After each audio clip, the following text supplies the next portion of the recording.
નમસ્કાર દર્શક મિત્રો, આપ નિહાળી રહ્યા છો સાઈ ગ્રુપ મીડિયા હાઉસ દ્વારા સંચાલિત નવસારી લાઈવ અને ઝટપટ ન્યૂઝ।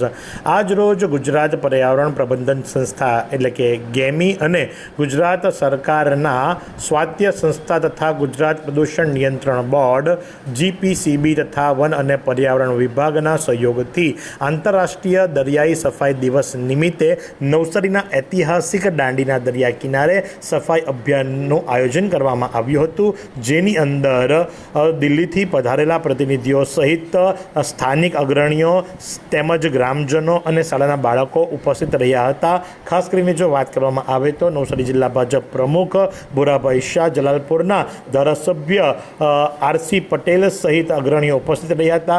ગ્રામજનો દાંડીના ઉપસ્થિત રહ્યા હતા, શાળાના બાળકો ઉપસ્થિત રહ્યા હતા। એ પ્રસંગે દિલ્હીથી પધારેલા અધિકારી શું જણાવી રહ્યા છે, ચાલો આપણે સાંભળીએ। नमस्कार, मैं डॉक्टर सौरभ उपाध्याय, वैज्ञानिक पर्यावरण वन मंत्रालय नई दिल्ली।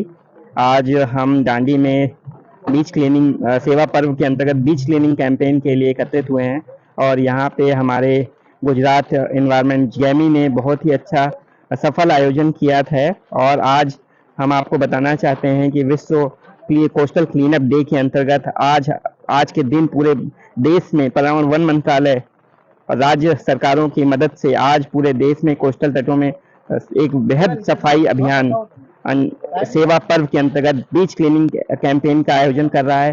आज एक साथ पूरे देश में सभी जगह बीच क्लीनिंग एक्टिविटी हो रही है और यहाँ पे आज हम दांडी की पावन धरा पर एकत्रित हुए हैं। यहाँ पे आज सफल आयोजन हो चुका है और यहाँ पे बड़ी ही तादाद में स्कूल के बच्चे, हमारे लोकल पीपल, आज सभी ने एक संकल्प लिया है कि हम अपने जो कोस्टल तट हैं, जो बीच हैं, उनको साफ रखेंगे और आने वाले सैलानियों के लिए और आने वाले भविष्य के लिए हमारे पर्यावरण को साफ करने के लिए दांडी, क्योंकि एक पावन धरा है, आप सभी जानते हैं, यहाँ पे गांधी जी ने सत्याग्रह किया। तो आज हम यहाँ से एक संकल्प ले रहे हैं सभी लोग कि हम अपने कोस्टल जो बीच हैं उसको हम साफ बनाएंगे, अब पोल्यूशन नहीं फैलाएंगे, पॉलीथीन को हम नहीं यूज करेंगे और सभी को एक उत्तरदायित्व को हम समझेंगे कि हमको पॉलीथीन को नहीं फैलाना है और हमारे जो बीच हैं वो साफ सुथरे बने रहें।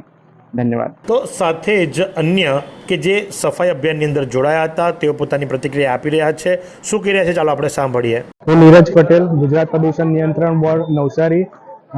આજે આપણે કોસ્ટલ ક્લીનઅપ ડેના અંતર્ગત બધા દાંડી દરિયા કિનારે ભેગા થયેલ છે અને આજે આશરે 300 થી 400ની સંખ્યામાં બધા જનમેદની ભેગી થયેલી અને આજના દિવસે દરિયાઈ જીવોને અને પર્યટકોને બચાવવા માટે આપણે ક્લીનઅપ ડેનું આયોજન કરેલું હતું અને એમાં આપણે સારી રીતની કામગીરી કરી રહ્યા છે અને મોસ્ટલી દરિયાકાંઠે જે પ્લાસ્ટિક વેસ્ટ ને બધું ભેગું થયેલું હોય અને એને ક્લીનઅપ કરી એનું અવેરનેસ પ્રોગ્રામ કરેલ છે, જેમાં આજે માનનીય ધારાસભ્યશ્રી પણ હાજર રહેલ અને વન અને પર્યાવરણ વિભાગમાંથી હાજર રહેલ, ગેમીમાંથી ઓફિસરો હાજર રહેલ અને અમારા GPCBની સર્વેની ટીમ આજે હાજર થયેલ અને સારી રીતના આ પ્રોગ્રામની કાર્યવાહી કરવામાં આવેલ છે। તો આ પ્રમાણે સેવા પખવાડિયા અંતર્ગત સફાઈ અભિયાન હાથ ધરવામાં આવ્યું હતું। નવસારીના ઐતિહાસિક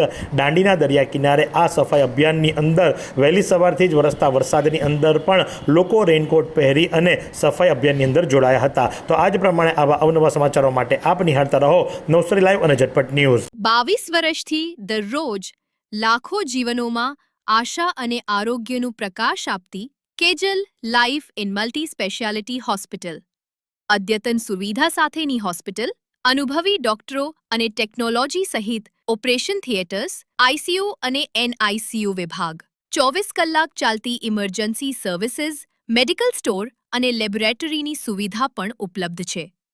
હોસ્પિટલ સેવાઓ જેમ કે ઓર્થોપેડિક વિભાગ, મગજ અને સ્પાઇન વિભાગ, યુરોલોજી અને હૃદય રોગ વિભાગ, જનરલ સર્જરી વિભાગ